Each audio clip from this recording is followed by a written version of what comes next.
De facto leader responds to growing international criticism by attacking fake news about the plight of Rohingya Muslims. Aung San Suu Kyi has blamed terrorists for a huge iceberg of misinformation about violence in western Myanmar that has forced more than 140,000 Rohingya refugees into neighboring Bangladesh.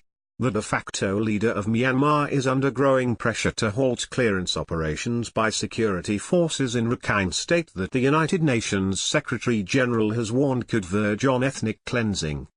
A statement posted by Aung San Suu Kyi's office to Facebook on Wednesday said she had spoken with Turkey's President Recep Tayyip Erdogan about the crisis that he has repeatedly called a genocide. She said the government had already started defending all the people in Rakhine in the best way possible and expressed that there should be no misinformation to create trouble between the two countries. She referred to fake news photographs posted on Twitter by Turkey's deputy prime minister that purported to show dead Rohingya in Myanmar, but in fact were taken elsewhere. That kind of fake information which was inflicted on the deputy prime minister was simply the tip of a huge iceberg of misinformation calculated to create a lot of problems between different communities and with the aim of promoting the interest of the terrorists, the statement said. About 146,000 Rohingya people, an estimated 80% of them women and children, are now thought to have crossed into Bangladesh since 25 August. When militants from the ethnic Muslim group attacked dozens of security sites. Authorities responded with a crackdown that UN officials in Myanmar say may have killed up to 1,000 people.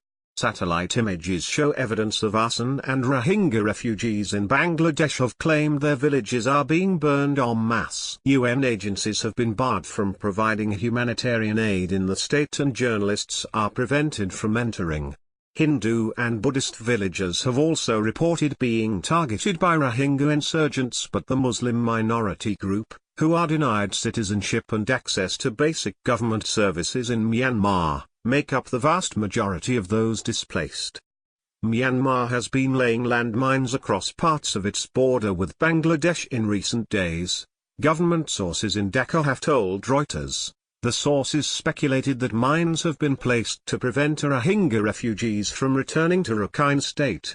Bangladesh is reportedly preparing to lodge a protest against the placement of the mines so close to the border, but a Myanmar military source told the agency the explosives had been in place since the 1990s.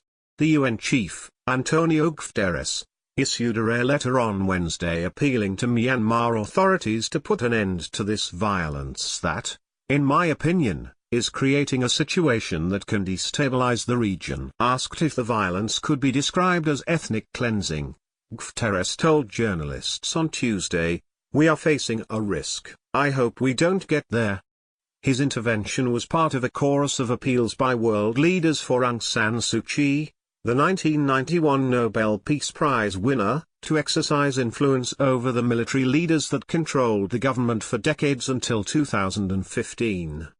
The British Foreign Secretary, Boris Johnson, said in a statement earlier this week, Aung San Suu Kyi is rightly regarded as one of the most inspiring figures of our age, but the treatment of the Rohingya is alas besmirching the reputation of Burma. Aung San Suu Kyi on Wednesday met the Indian Prime Minister, Narendra Modi, whose government is competing with China for influence in the Southeast Asian state. The Modi government says it is setting up a task force to identify the estimated 40,000 Rohingya believed to be taking refuge in India. A cabinet minister, Kiren Rijiju, said on Tuesday that Rohingya people in India were illegal immigrants and need to be deported as per law. Human rights lawyers in Delhi are challenging the government plan, and the Supreme Court this week ordered the Indian government to explain its position by the 11th of September.